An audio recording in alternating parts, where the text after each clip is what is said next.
œuvre de la République démocratique du Congo et du Mozambique. Je m'appelle Peter Preco, je serai votre co-hôte. La séance d'aujourd'hui est très spéciale. Nous sommes en train d'activer pleinement toutes les langues de ce réseau. Il y aura donc l'interprétation vers l'anglais, le français et le portugais. Alors, afin de m'aider à co-organiser cette émission webinaire importante, j'ai ma collègue avec moi. Si vous voulez bien vous présenter. Bonjour, bon après-midi à tout le monde. Je suis ravie de vous rencontrer aujourd'hui sur la série de webinaires de CQueen sur les soins différenciés et COVID-19. Thank you very much. Merci beaucoup. Alors, comme je l'ai dit, nous avons 3 langues pour ce webinaire. Alors, veuillez sélectionner la langue de votre préférence. En bas de l'écran, vous allez voir ce globe. Il est écrit « Interprétation ». Là, vous pouvez cliquer et sélectionner la langue que vous préférez. Prochaine diapo, s'il vous plaît.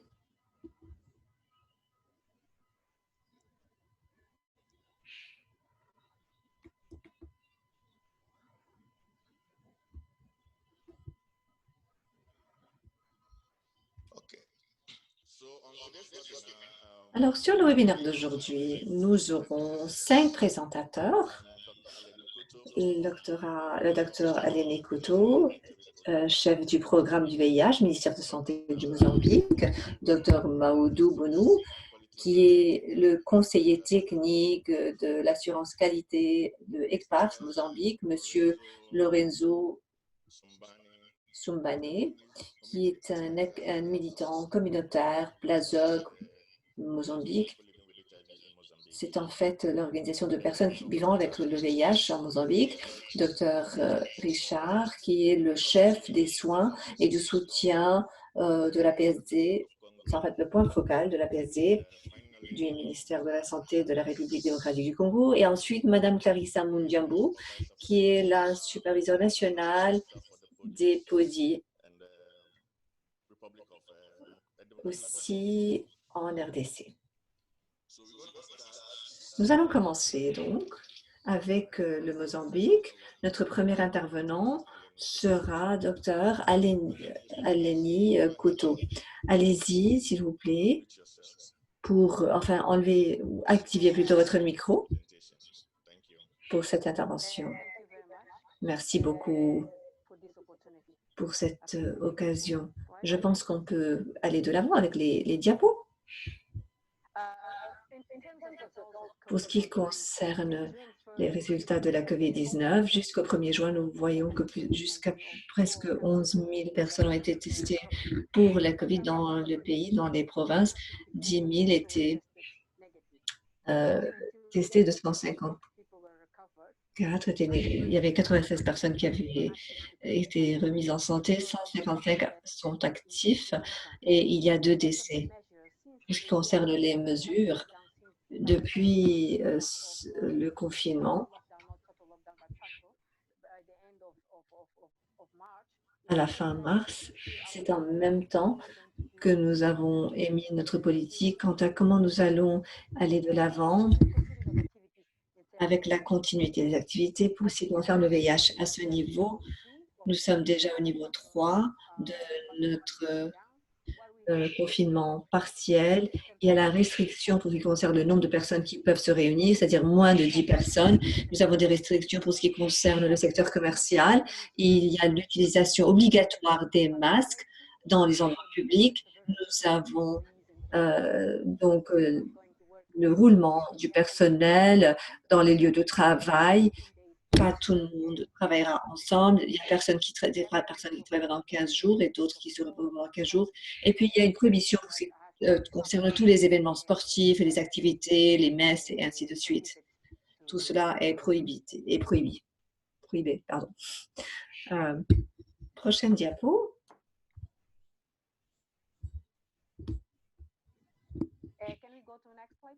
Est-ce qu'on peut passer à la prochaine diapo?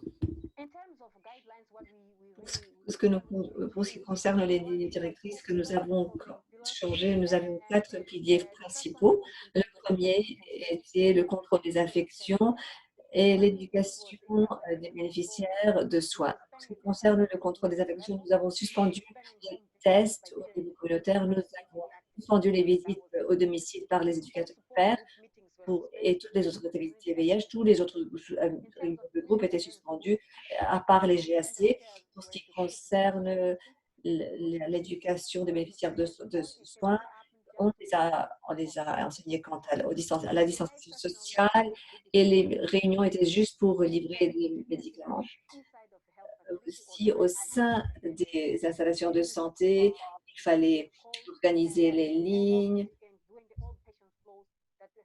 et s'occuper de tous les flux de patients. Tout cela a dû être adapté pour qu'on puisse offrir une prévention de VIH et éducation COVID-19 dans l'installation.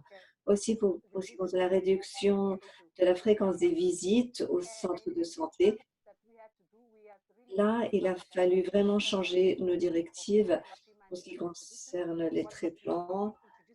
On a introduit des traitements avec une distribution et le fast track a dû être mis à échelle pendant tous les pays, pas juste dans certaines installations de santé. Voilà un des avantages de la COVID-19. On a vraiment eu une mise à échelle de notre distribution de 3 mois. Il a fallu faire les 3 mois qui étaient plus âgés que 2 ans. Ce n'était pas simplement pour les ARV, mais aussi pour les autres médicaments et les autres médicaments, les autres maladies chroniques telles que la tension artérielle.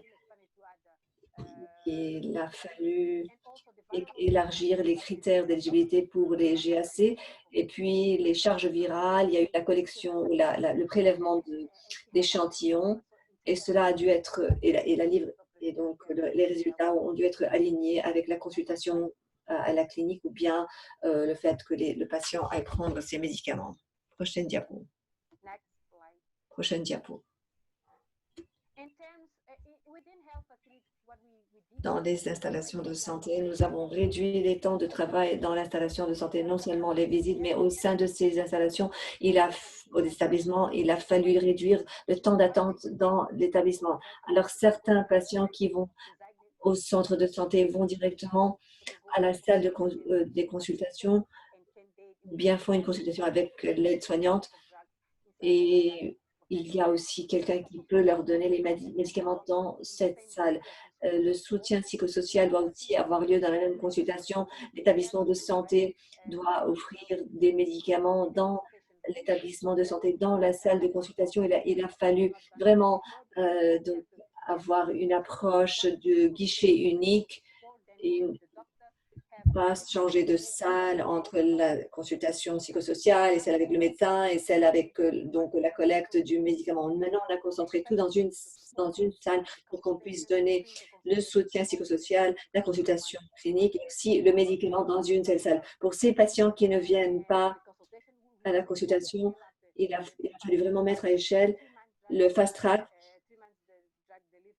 et les 3 mois d'ARV. Ces 3 mois d'ARV et la consultation clinique tous les 6 mois. Maintenant, nous avons élargi cela 3 mois d'ARV, mais la consultation a été allergique donc, et a été remise à tous les 6 mois. Au 3e mois, vous allez directement à la pharmacie pour prendre les médicaments. Pour ce qui concerne l'innovation et les bonnes pratiques, une chose qu'il a fallu vraiment adapter pour ceux qui ne viennent pas à l'installation de santé, nous les appelons pour faire le psychosocial par un coup de fil. Il a fallu adapter le ISOP pour qu'on appelle les patients, pour ceux qui ont des téléphones. Pour ceux qui n'ont pas de téléphone, on utilise nos radios pour qu'on ait des messages qui seront communiqués, qui doivent venir prendre leurs médicaments. Ils peuvent venir prendre 3 mois de médicaments et c'est là qu'on fait aussi un soutien psychosocial. Les résultats, les charges virales ont été donc communiquées par téléphone et l'établissement de santé a reçu des instructions quant à comment remplir ce rôle pour distinguer entre les patients qui venaient pour la COVID et aussi d'autres qui venaient pour des conditions précédentes. Et on a fait des appels Zoom pour partager des bonnes pratiques et faire des formations. Et de cette façon, on a pu surmonter des problèmes qu'on a trouvés sur le terrain. Aussi, nous nous penchons sur nos données tous les mois pour identifier les lacunes et pour réaligner les stratégies. Nous voyons que nous avons augmenté. Les personnes ne se rendent plus aux installations de santé. Ça veut dire qu'il faut vraiment réaligner notre stratégie quant à comment atteindre ces gens. Et on voit que cette distribution de 3 mois d'arrivée est quelque chose qui a été renforcé. Et nous voyons une augmentation du nombre de personnes qui reçoivent ces 3 mois d'ARV. Prochaine diapo. Prochaine diapo, s'il vous plaît.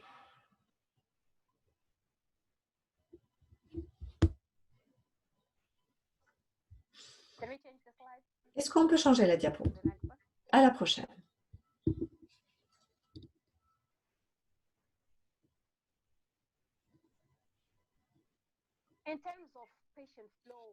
Pour ce qui concerne le flux des patients, il a fallu adapter ce flux à la réception. Nous donnons aux patients des informations quant à la COVID-19. Nous prenons la hauteur et le poids. Nous avons la distribution aux salles de consultation de Mastercard et puis nous orientons le BDS à la salle de consultation. Dans la salle d'attente, nous voyons les informations COVID-19 et nous faisons aussi, à part les informations, nous faisons un dépistage des patients pour la COVID-19. Ensuite, la personne se rend à la salle de consultation clinique. Là, il y a un conseiller non professionnel ou bien un médicament qui offre un soutien. On fait des dépistages routiniers, puis d'autres dépistages au niveau de la nutrition. Nous mesurons l'hypertension. Nous faisons aussi le dépistage ou le diagnostic de l'hypertension et de la diabète ou du diabète. Et aussi, on leur donne la prophylaxie et les ARV et les formulaires pour la prise d'échantillons au laboratoire. Certains maintiennent une routine de tests au laboratoire pour le VIH, SIDA, et s'ils ont d'autres comorbidités, là, on prend aussi les tests de sang. En dehors du laboratoire, il y en a certains qui vont à la pharmacie pour ceux qui ne peuvent pas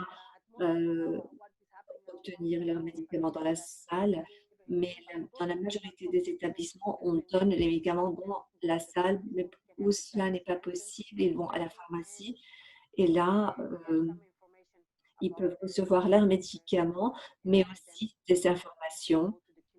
Certains peuvent se rendre à la communauté. Il y a une certaine distribution de médicaments à la communauté. Certains vont distribuer le nombre du groupe. On donne aussi beaucoup d'informations quant à la prévention de la COVID-19. Nous continuons de communiquer. Nous ne faisons pas simplement nous ne donnons pas simplement des médicaments pour 1 mois, mais pour 3 mois. Ces affiches montrent que vous avez le droit, que le bénéficiaire de soins peut demander 3 mois de médicaments pour PrEP. Il y a aussi une explication ici que les 3 mois qui sont disponibles le sont à tout le monde qui donc est conforme aux critères. Alors, nous passons de 6 mois à 3 mois. Après 3 mois, si vous êtes sur traitement ou sous traitement pendant 3 mois. Pour nos femmes qui sont enceintes, ce qu'on fait, c'est que tous les 3 mois, on leur donne leurs médicaments. Les femmes qui sont en train d'allaiter, elles vont à l'établissement de santé pendant 3 mois. Elles vont tous les mois. Et puis après, on peut les aider pendant tous les 3 mois. Et elles peuvent revenir à l'établissement de santé tous les 3 mois. Et cette affiche jaune, et si vous voulez des informations pour la COVID-19, prochaine diapo.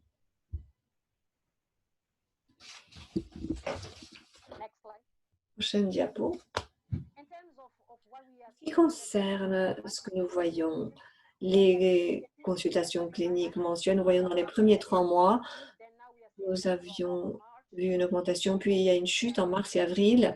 Nous avons vu des chutes pour ce qui concerne les textes nouveaux. Nous avons vu des chutes de mars à avril pour textes courants, les personnes sous traitement, pas beaucoup de changements, mais on n'a pas vu la croissance que l'on voyait par le passé, par exemple entre janvier et février et mars. Pour mars-avril, nous n'avons pas vu beaucoup d'augmentation, peut-être parce que nous n'avons pas initié le médicament complet des derniers 2 mois. Avec les charges virales et la collecte, nous voyons des chutes principalement entre mars et avril. Prochaine diapo. Pour ce qui concerne les défaillants, nous avons vu qu'entre mars et avril, il y a eu une augmentation de 8% à 10%, mais en même temps, on a vu que l'augmentation des distributions de 3 mois, il y a eu donc une augmentation de 34 à 45% pour ces distributions de médicaments pour 3 mois. Quelles sont nos questions prioritaires pour ce qui concerne la COVID-19?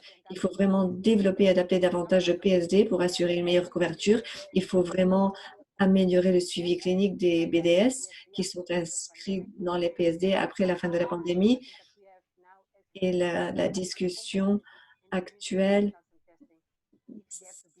c'est si on va faire le travail communautaire, si on va revenir à ça ou pas. Voilà, c'est ma dernière diapo. Merci beaucoup pour cette merveilleuse présentation. Maintenant, j'aimerais inviter notre prochain intervenant, Dr Mamoudou Bonou, d'ECPAF au Mozambique, pour nous parler de l'impact et l'atténuation de COVID-19 sur des services de lutte contre le VIH à Gaza et dans la province d'Anambane. Je prenais le micro, s'il vous plaît, monsieur. Juste, je voulais dire à nos participants, si vous avez des questions, veuillez les taper ou les insérer dans la boîte questions-réponses et j'encouragerai les membres du panel à répondre au mieux à ces questions. Allez-y. Merci beaucoup. C'est un plaisir de vous présenter cet impact et atténuation de COVID-19 sur des services de lutte contre le VIH à Gaza et dans la province d'Inamabé comme expérience d'ECPAF au Mozambique. Diapo, s'il vous plaît. Pour montrer la continuité des services, les mesures ont été, ou pour assurer, pardon, la continuité des services, on a pris des mesures en tant qu'organisation. Le personnel au niveau national et provincial a commencé à travailler à domicile, en télétravail, et le personnel des établissements de santé au district continue d'apporter, comme auparavant, leur soutien avec le EPI. La plupart des formations ont été annulées et quelques formations ont eu lieu via la vidéoconférence Zoom. Pour ce qui concerne les directives nationales qu'Aleni nous a présentées il y a quelques minutes, toutes nos activités au niveau communautaire ont été suspendues. Pas de traçage, pas de tests au niveau communautaire, pas de visite préventive. Le flux de patients dans les établissements de santé a été repensé pour permettre à tous les patients de subir un test de dépistage de la COVID-19 et aussi pour assurer qu'ils suivent des mesures de prévention de base dans l'établissement de santé, c'est-à-dire laver les mains, porter un masque et respecter la distanciation sociale dans la salle d'attente. La sensibilisation des patients et des communautés a été réalisée pour les informer du fait que juste les patients avec des maladies chroniques et les patients présentant une certaine situation d'urgence sont une priorité pour aller à l'installation de santé. Comme l'a été présenté,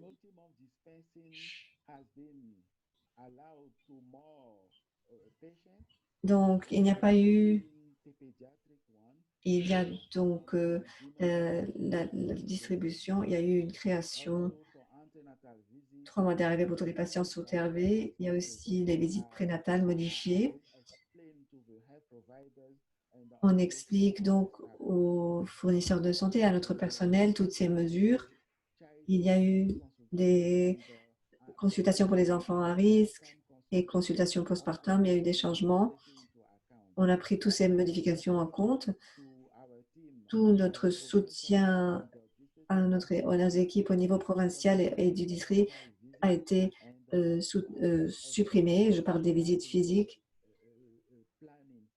Il y a aussi eu une planification qui a été suspendue, le IDART qui a été suspendu. Cette diapo vous présente notre réponse, notre intervention. Vous voyez tout en haut, les tests communautaires ont été suspendus. Alors, on concentre les tests au niveau de l'établissement de santé et aussi, on a vraiment mis l'accent sur le GAC et la distribution de multi-mois. Et donc, on a assoupli les normes pour inclure des patients qui sont dans les plusieurs mois d'ARV.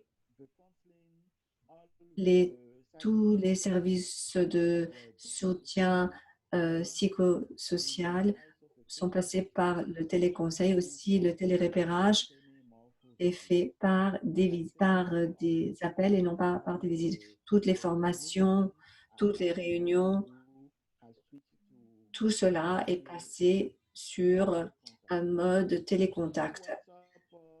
Pour ce qui concerne l'utilisation de WhatsApp, on les utilise pour la circulation rapide de l'information, pour le soutien technique, les explications aux fournisseurs de santé et aux prestataires de santé. Il y a aussi on a dû donc réduire les modifications aux lignes directrices cliniques et les lignes directrices qui ont été introduites quant au suivi des patients et l'information sur les patients ayant au sujet de la COVID au niveau de l'installation, aussi le pays pour notre personnel et pour d'autres membres du personnel.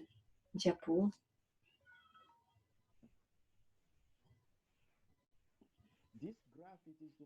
Ici, vous voyez la tendance, l'impact que nous avons eu sur les patients qui ne viennent pas prendre leurs médicaments. Nous voyons qu'entre février et avril, il y a eu une augmentation du pourcentage de patients qui ne viennent pas prendre leurs médicaments à Gaza et à Inamban.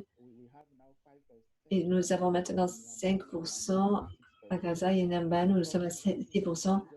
Le graphique au milieu vous présente la réponse à ces défaillances pour les rendez-vous.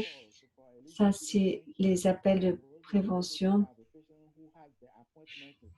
Il y avait des patients qui avaient un rendez-vous la semaine suivante et qui ont donné leurs coordonnées dû à des défis. Il y a une variation avec cette couverture. Le dernier graphique vous montre la tendance pour l'inscription aux 3 mois d'ARV ou de multiples mois d'ARV. On parle là de 3 mois. À Gaza et Niaban, on voit cela de mars à mai, en fait, que le nombre de patients a redoublé dans les deux provinces.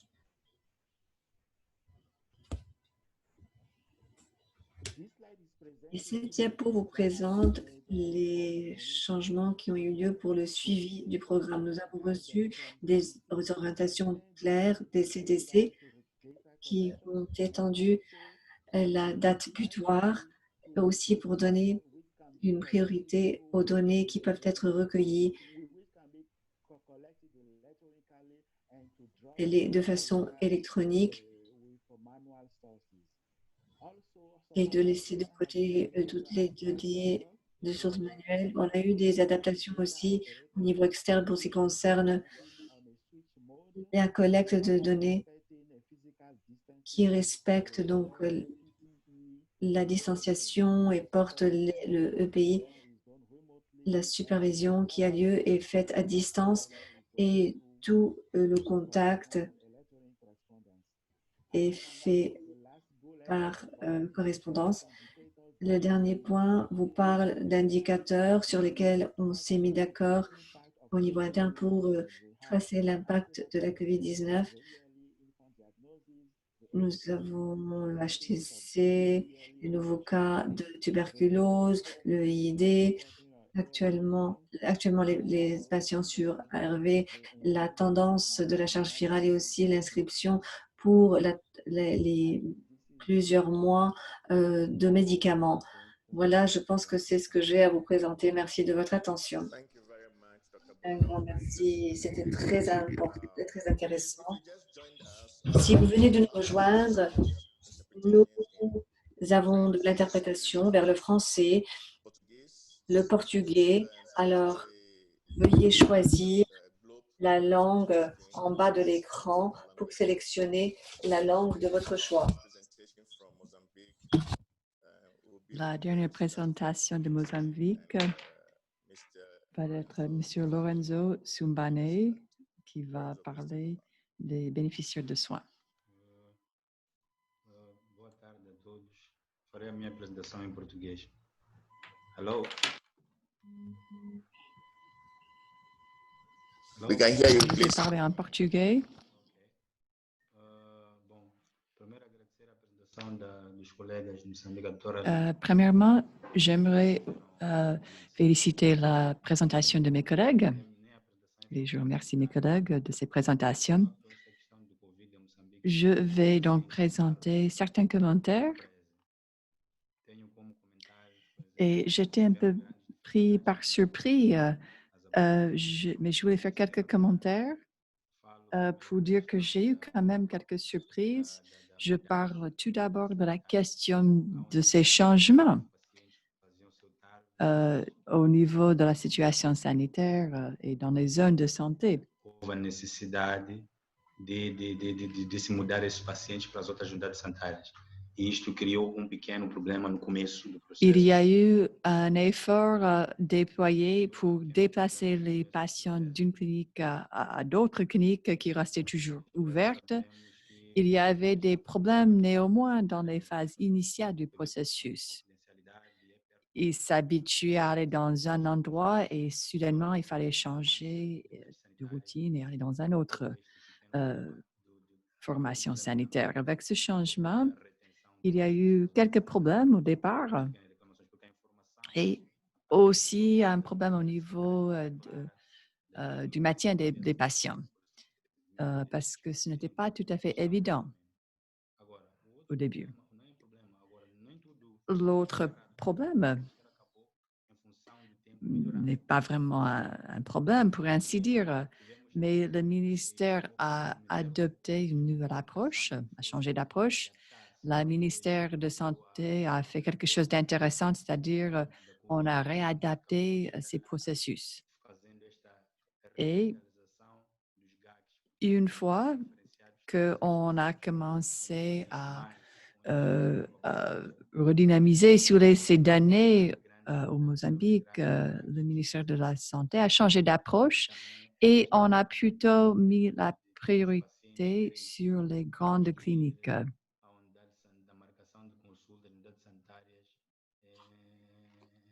Et les patients, les malades, ont dû donc se rendre aux cliniques tous les 6 mois. Donc, ça, c'est le cas des patients qui avaient besoin de recevoir le traitement, mais ensuite, il y avait aussi un autre besoin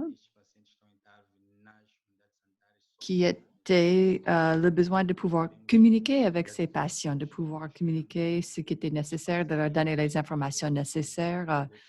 Et pour ces personnes séropositives,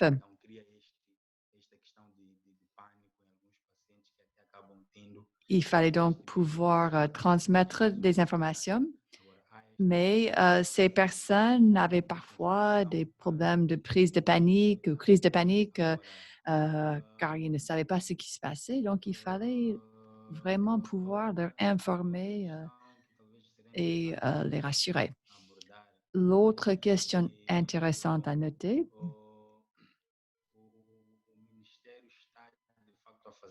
le ministère de la Santé, enfin, le ministère de la Santé a commencé à mettre en place de nouveaux processus pour ces patients. Ce que je dirais, c'est que déjà, il faut une certaine base des informations, il faut certaines informations de base.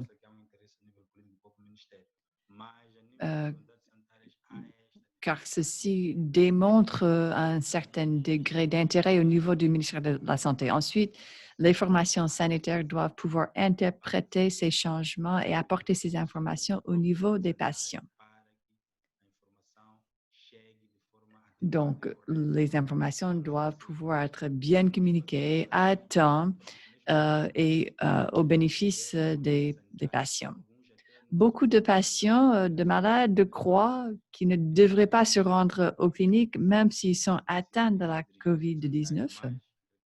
Ils hésitent de se rendre aux formations sanitaires, mais on continue à travailler sur ces processus, on fait des améliorations, on a mis en place des processus et nous avons un rôle à jouer dans la transmission d'informations correctes, fidèles et à temps.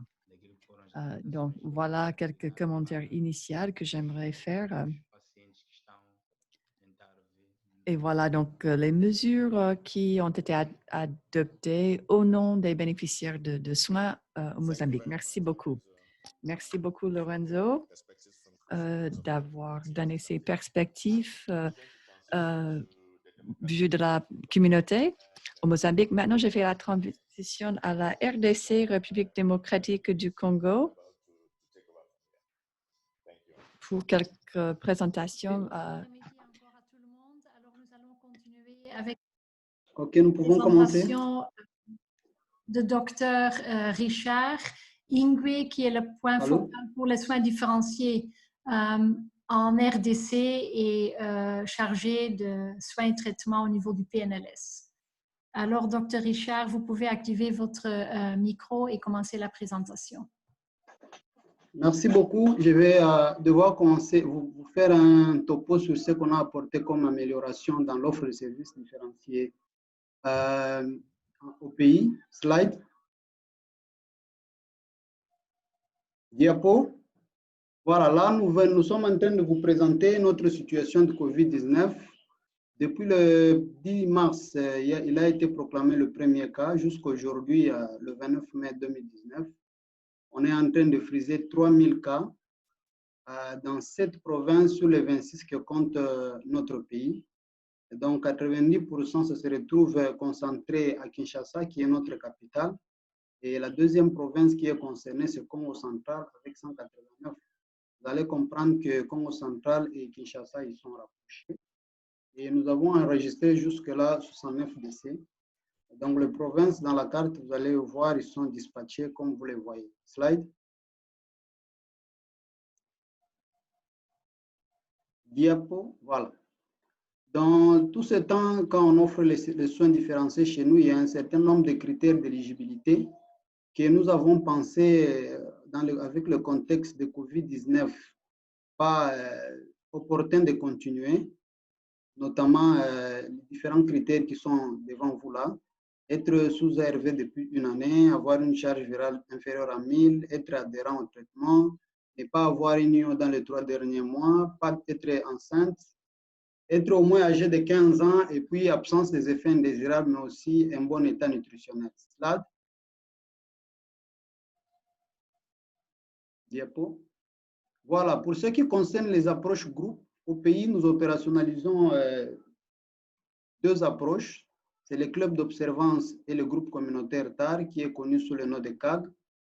Alors, ces approches restent encore à questionner au niveau du pays, mais pour des provinces concernées par la COVID-19 et plus précisément dans les districts sanitaires qui sont concernés par la COVID-19, nous pensons que ces approches vont évoluer timidement.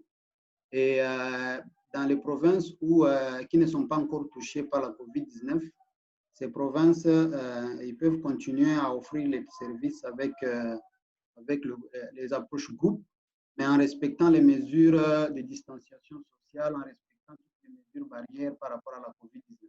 Slide. Alors, pour les fast track, c'est vraiment l'approche que nous avons intensifiée au pays et que nous voulons pérenne.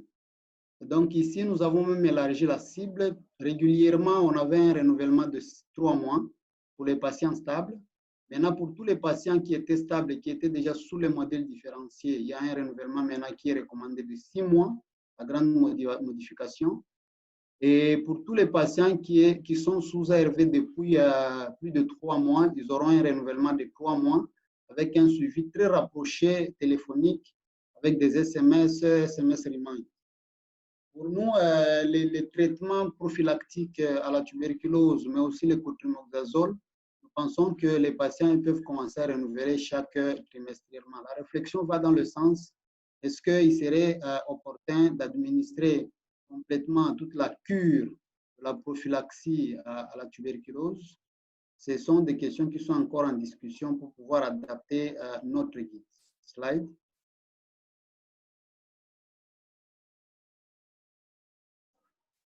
Pour ce faire, donc, il a été décidé de minimiser de manière considérable les contacts entre les prestataires et les bénéficiaires de soins. Ceci a obligé à ce que les prestataires des sites fassent un travail de fond et de titan, notamment celui de lister tous les patients qui ont des numéros téléphoniques, qui ont des téléphones, et tous ceux qui n'en ont pas.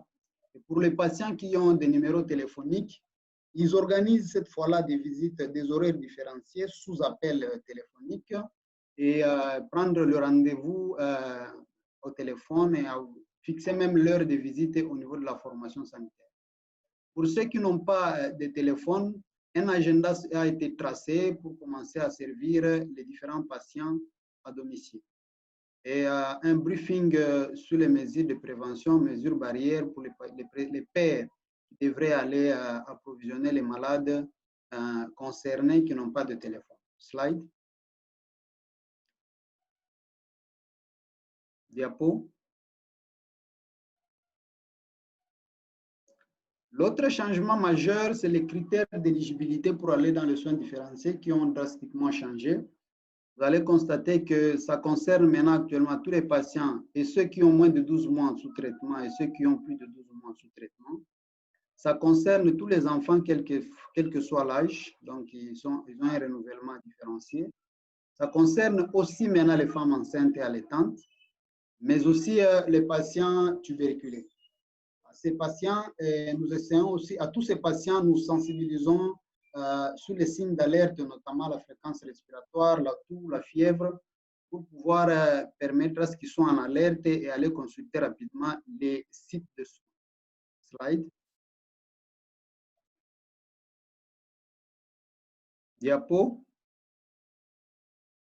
Un autre changement majeur, c'est pour tous les patients qui auront moins de 6 mois, c'est vrai que le renouvellement, il est espacé, mais il est installé un système de suivi rapproché, par exemple, appel téléphonique une fois le mois, avec suivi des effets indésirables, évaluer l'adhérence au traitement, mais aussi pour tous les patients qui sont encore nouvellement reçus, faire un check-up de la COVID-19, mais aussi la tuberculose. Pour les tuberculés, comme vous le savez, nous avons 15 jours avant de commencer les ARV si c'est un tuberculé diagnostiqué VIH. Alors, les tuberculés qui sont diagnostiqués VIH, pendant qu'ils sont renouvelés leur traitement anti-T, on leur donne aussi la boîte de traitement, mais en mentionnant la date qui va commencer le traitement. Et ce jour-là, un appel va le suivre pour s'assurer qu'il a commencé le traitement avec les ARV. Slide. Les questions prioritaires, c'est que toutes ces interventions qu'on vient de citer, c'est encore opérationnalisé dans peu de provinces, surtout les provinces concernées par la COVID-19, notamment Kinshasa et Haut-Katanga, voilà aussi.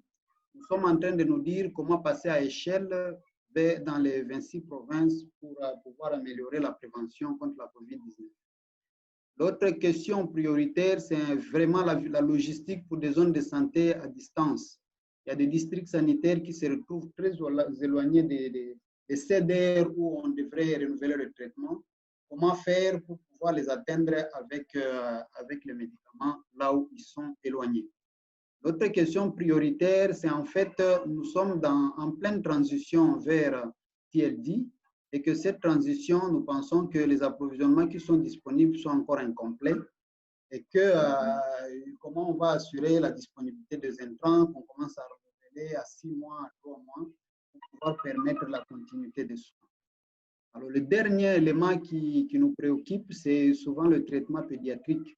Tout ce temps, il n'était pas encore suffisamment opté à le choix des soins différenciés chez les enfants.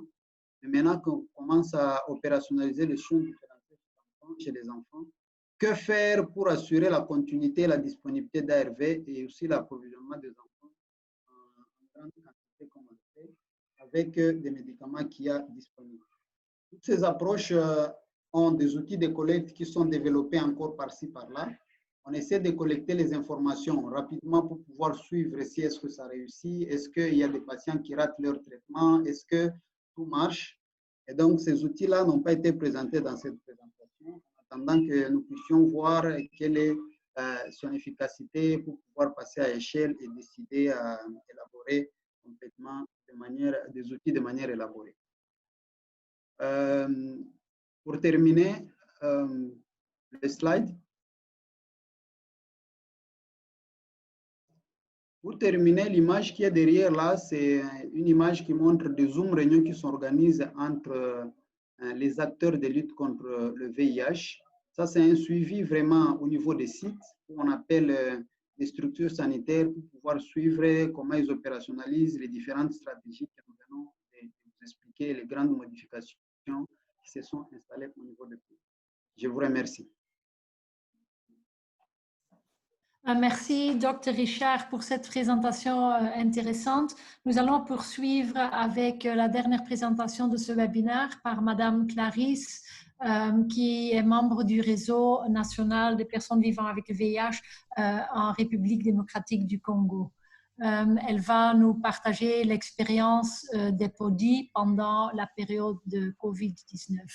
Madame Clarisse, vous pouvez commencer votre présentation. Merci. Oui, merci. Je suis Clarisse Mawika, superviseur national des postes de distribution des ARV. Slide. Mon numéro de téléphone, les mails, c'est à côté. Je vais partager avec vous l'expérience des PODI pendant le COVID-19. En commençant par les PODI. Les PODI, c'est les postes de distribution des ARV pour les patients stables qui ont une charge virale inférieure à 1000 copies. Les fonctionnements, la fréquence est de 5 jours par semaine, mais suite au COVID-19, nous avons réduit ça à 3 jours. Les rendez-vous est de 3 mois et 6 mois pour les autres, ceux qui ont fait plus de 5 ans au PODI.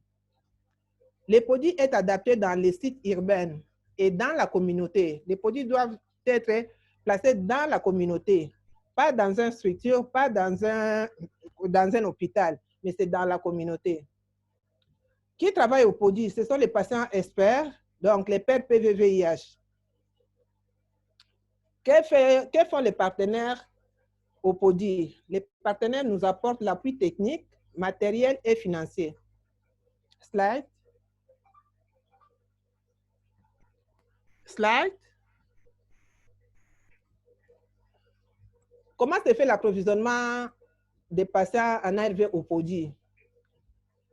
Il y a premièrement, on fait l'inventaire de la pharmacie des PODI, comme nous montrent les graphiques. Il y a l'inventaire qui se fait. Après, on valide les listes auprès des centres de santé parce que les patients ne sont pas les patients des PODI, mais ce sont les patients des centres de santé qu'on nous a référés au PODI. Il y a la zone de santé aussi qui valide. À la fin, ça nous retourne au PODI et nous faisons la commande vers la zone de santé. La commande, nous les faisons pour 3 mois avec un stock de sécurité. Pour les patients qui ne sont pas attendus, il y a les présumés perdus de vie, il y a les perdus de vie et il y a les autres patients qu'on nous envoie vers les sites qui viennent pour récupérer les ARV, mais on les sert dans les stocks de sécurité. Comme nous montrent les graphiques, PODI est au centre, il y a les centres de santé, la zone de santé et les partenaires. Ce sont des acteurs très importants pour les PODI. Slide.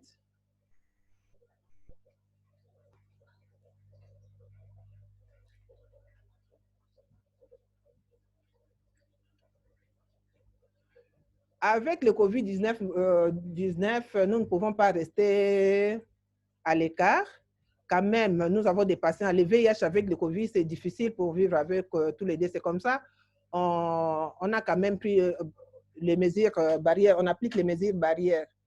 Il y a mise en place des mesures de protection, système de triage. Nous avions diminué les rendez-vous des patients. Par jour, on recevait parfois dans des PODI qui a des grosses cohortes, on recevait 40 à 50 patients, mais nous avons réduit ça à 15 patients par jour pour protéger aussi les prestataires et d'autres patients. Les dépistages qu'on faisait, au PODI, on ne fait pas les dépistages contre les COVID-19. La disposition des sièges, le respect des distanciations, port des masques comme nous démontrent les photos. Donc, tout ça, nous les appliquons au PODI. Pour le respect de la confinement, 3 jours de travail, nous avons réduit les jours de travail à 3 jours par semaine au lieu de 5 comme c'était avant. Il y a la distribution des ARV pour 3 et 6 mois, comme je l'avais dit bien avant, pour les autres. Modification apportée, l'équipe de prestataires a été scindée à des groupes à la mise en place du système de roulement. Donc, on fait le déroulement. Il y a les autres qui viennent les lundis, il y a lundi, mercredi, vendredi. Il y a les autres qui viennent mardi et jeudi pour qu'il n'y ait pas des absents au PODI. Slide.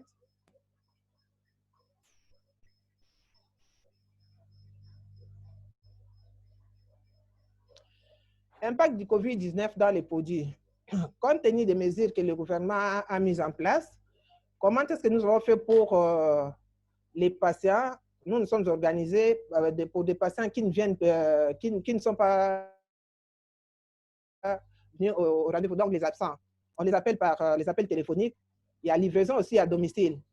Si on connaît son adresse est vraiment bien confirmée que c'est son adresse, on y va vers chez eux et on les sert. Il y a aussi les confidents. Parce qu'au PODI, 80% des patients ont déjà partagé leur sérologie, soit avec une amie, soit avec un membre de la famille. Donc, nous exigeons à ce qu'il y ait les confidents.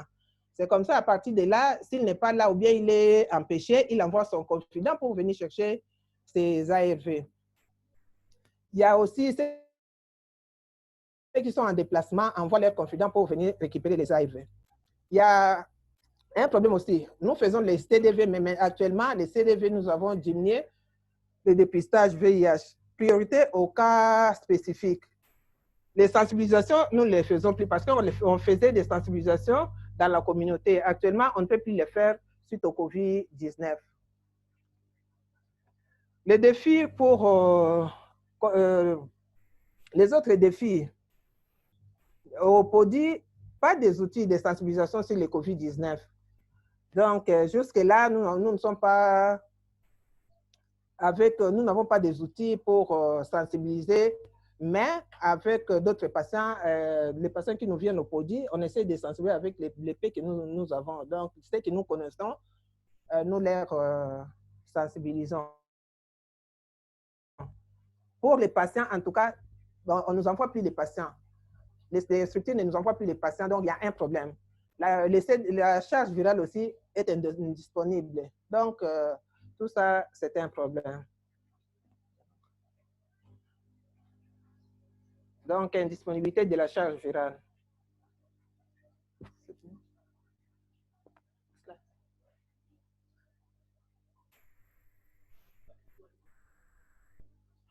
Bon, je vous remercie. Merci, Madame Clarisse, pour cette présentation. Nous sommes maintenant venus à la fin de la présentation et passons à la session de questions-réponses. Alors, je vais passer la parole à Peter pour modérer cette partie de ce webinaire. So, Peter, I'm assigning this back to you for the questions. Peter, je vous donne la parole pour les questions. Merci beaucoup, Dr. Briggs. Et merci à tous les présentateurs, très intéressantes les présentations. Je pense qu'il nous reste quelques minutes pour les questions. Donc, j'aimerais poser quelques questions qui n'ont pas eu encore de réponse dans la boîte de discussion. Donc, pour le Dr. Mahundu, il y a une question portant sur comment on peut suivre les indicateurs pour voir l'impact de COVID-19 et si vous utilisez de nouveaux outils ou des outils existants. Et on pourrait peut-être poser la même question à nos collègues en RDC aussi, je pense. Oui, est-ce que je pourrais y aller? Oui, allez-y. Oh, oui, merci beaucoup pour cette question. J'ai déjà répondu, mais je peux me répéter. Ce que j'ai dit, c'est que nous n'allons pas adopter de nouveaux outils pour suivre l'impact de la COVID, parce que ceci, pour une nécessité, un nouvel exercice, des essais sur le terrain, etc., et collecte des données primaires. Donc, nous utilisons des outils existants de collecte des données et ensuite, on essaie de faire une analyse de l'époque avant COVID et après COVID. Et donc, de janvier jusqu'à présent. Donc, voilà les outils que nous utilisons. Aussi, il y a une question liée à l'autodépistage. On n'a pas eu encore des conseils au niveau national pour l'autodépistage. On essaie toujours de régler les problèmes techniques liés à cela. Mais une fois qu'on aura ces directives au niveau national sur l'autodépistage, nous allons envisager de mettre en place ces tests. Merci. Merci pour la réponse. Et Richard, en RDC, qu'est-ce que vous faites pour suivre les changements politiques et la mise en place de nouvelles politiques en réponse à la COVID? Est-ce que vous utilisez de nouveaux outils de suivi et évaluation ou les outils existants? Exactement. Comme vous venez de le voir, il y a plusieurs approches qui sont en train d'être utilisées, plus l'INTIC, donc nouvelle technologie de communication. Il est pour nous important et déjà il y a un certain nombre d'outils de suivi qui ne sont pas vraiment volumineux, qui essaient un peu de rapporter les éléments essentiels qu'il faut capter pour voir les changements qui peuvent arriver et pour voir quel serait l'impact des différentes approches qu'on a mis en place pour pouvoir passer à l'échelle. Mais je ne pense pas que les indicateurs vont changer. Les indicateurs ils vont rester les mêmes indicateurs qu'avant la COVID-19. Ce qui va être à faire, c'est de comparer ces indicateurs-là avant la COVID et après la COVID-19. Merci. Thank you very much. I was also Merci beaucoup. Je me demandais aussi en termes de la situation d'avant, avant l'adoption de ces politiques et pour le suivi et évaluation. Qu'est-ce que vous avez fait? Est-ce que les superviseurs maintenant peuvent se rendre au site, sur le terrain, ou est-ce que vous faites cela à distance? Comment est-ce qu'on fait en sorte que ces politiques soient suivies ou comment suivre la conformité à ces nouvelles politiques? Oui, en termes de supervision, on ne fait pas de visites sur le terrain. On a suspendu tout cela, mais il faut vraiment dépendre des données qui nous sont transmises. Et sur la base de ces données, nous pouvons donc en discuter avec des superviseurs dans les provinces. On ne fait pas de visite sur le terrain. mais ils peuvent peut-être aller voir quelle est la situation en matière de mise en œuvre des politiques pour combattre la COVID-19 dans quelques cas, mais ces visites sur le terrain ont été vraiment suspendues ou très limitées maintenant. Donc, tout doit se faire à distance. Bon, merci, très bien. Même chose. Là, on ne peut pas faire une supervision physique sur une base hebdomadaire. Nous avons une équipe en ligne pour suivre la mise en œuvre et pour voir quels sont les grands défis et comment nous pouvons surmonter ces défis et de quelle manière. Merci, formidable. Et je me demande aussi une question rapide, peut-être qui porte peut-être sur le sujet du webinaire de la semaine suivante, notamment la chaîne d'approvisionnement. Je me demande si si vous avez eu des problèmes d'approvisionnement pendant cette période.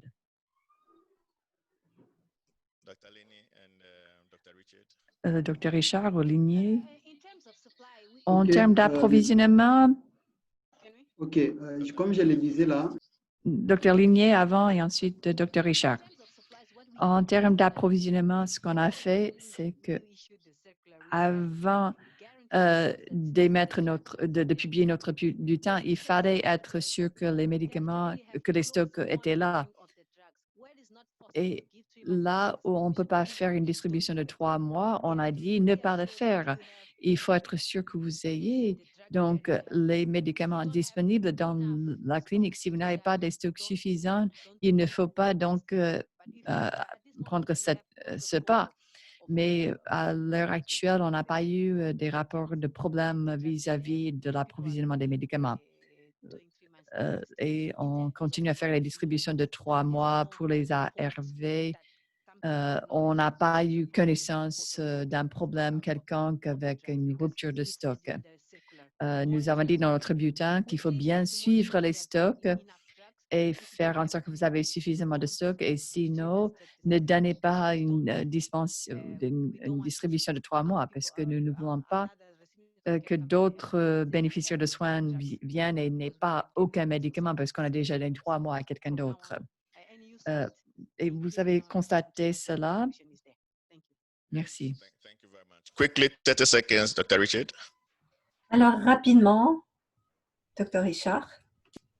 Oui, merci. Pour nous aussi, c'était la même chose. Avant de lancer les différentes approches, il y a eu des rencontres pour évaluer faire une évaluation, l'inventaire rapide des situations de stock au niveau du pays. Et donc, après, on s'est rendu compte qu'il y avait suffisamment de stock pour lancer le processus. Mais en long terme, il y a ce risque-là pour qu'il y ait de stock par-ci, par-là. Les intrants qu'on a parlé plus, c'est des approvisionnements des intrants des enfants. Jusque-là, il n'y a pas encore de rupture sur le terrain. Mais nous pensons que si ça ne se renforce pas, les médicaments pédiatriques peuvent tomber en rupture lorsqu'on va élargir l'approvisionnement au niveau du pays. Mais ce que nous avons fait, c'est que c'est vrai, nous sommes dans la transition vers TLD, et nous avons mis en contribution les différentes boîtes qui existaient au pays pour TLE. Donc, nous pensons que nous ne serons pas attrapés par la rupture d'ici là. Merci. Peter, there is one more question Peter, il y avait encore une question en français.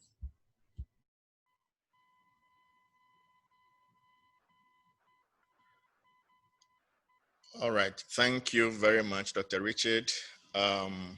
Merci beaucoup, Dr. Richard. Alors, la semaine prochaine, le sujet sera la chaîne d'approvisionnement et le COVID-19 et nous aurons l'occasion de parler de ce sujet en plus de profondeur. J'aimerais nous rappeler tous